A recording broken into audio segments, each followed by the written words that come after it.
මේ වීඩියෝ එකෙන් කතා කරන්න බලාපොරොත්තු වෙන්නේ database management system කියන subject එකේ question set 24.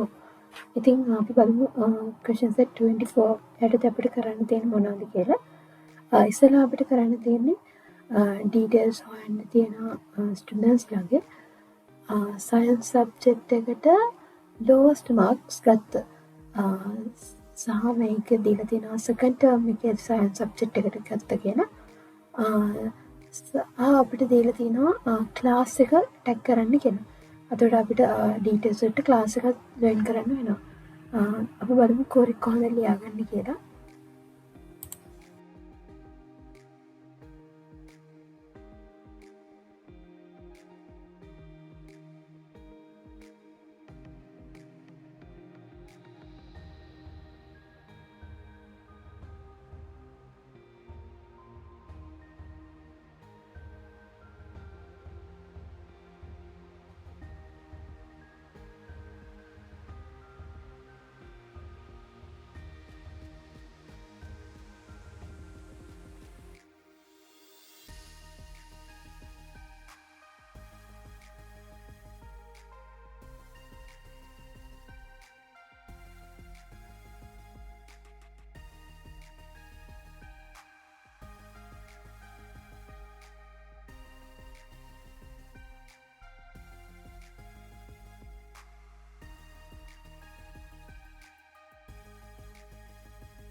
හරි දැන් අපි මේක එක්සිකියුට් කරගෙන බලමු.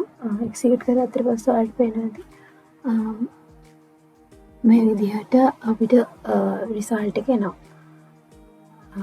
අපිට පුළුවන් අතරම මෙතනදී ඩිස්නික් කියන කීවර්ඩ් එක පාවිච්චි කරලා ඩුප්ලිකේට් වෙන එක නතර කරන්න. ඉතින් ඒක කරලා තමයි මේ විදිහට ආන්සර් එක අරන් තියන්න. ඔයාලා කලින් දැක්කේ ඒක දාන්න නැතුව අපි රිපීට් කරලා අවුට්පුට් එක ගොඩක් ආව එකම ඩීටේල් එක.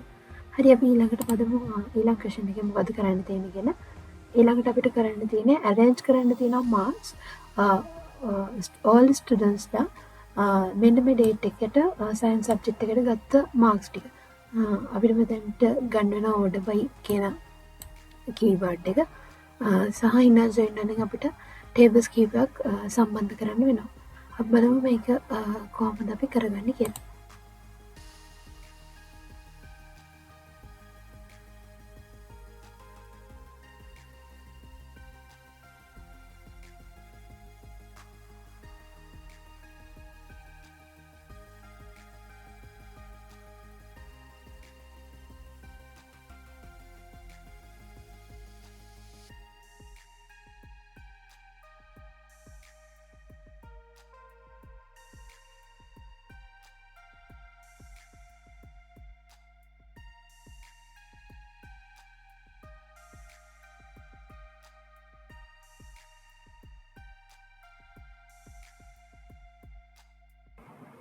අපි දැන් මේක එක්සිකියුට් කරගෙන බලමු.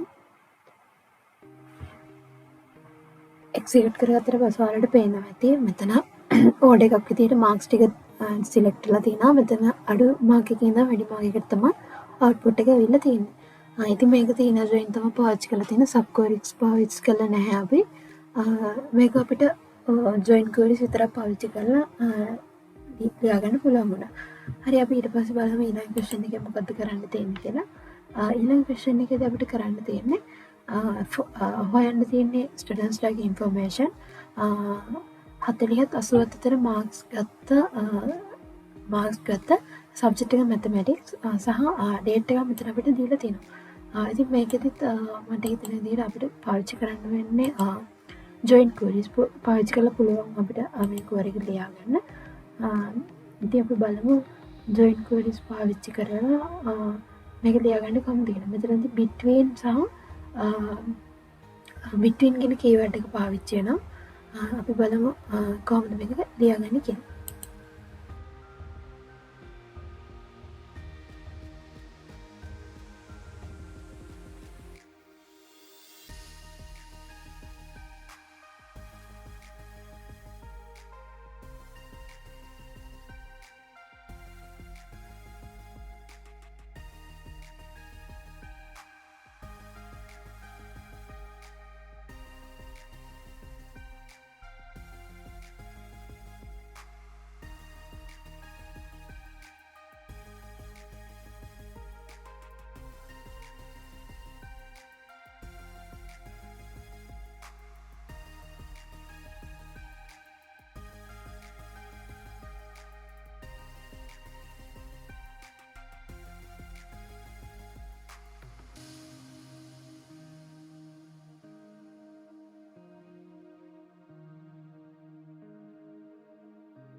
අපි දැන් මේක එක්සිකියුට් කරගෙන බලමු. එක්සිකියුට් කරගත්තට පස්සේ ඔයාලට පේනවා ඇති මේ විදිහට අපිට අවුට්පුට් එක ලැබුණා.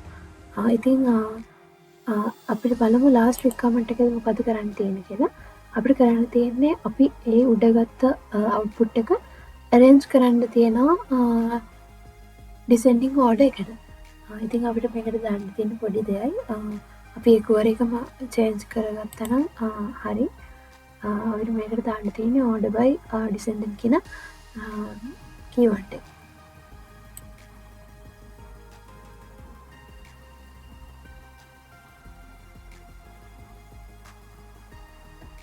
දැන් අපි මේක එක්සිකියුට් කරගෙන බලමු. දැන් ඔයාලට පේනවා ඇති මේක වැඩි මාක් එකේ ඉඳන් අඩු මාක් එකට descending order එකට මේක arrange වෙලා තියෙනවා. ඉතින් මේ විදිහට තමයි question set 24 කරගත්තේ.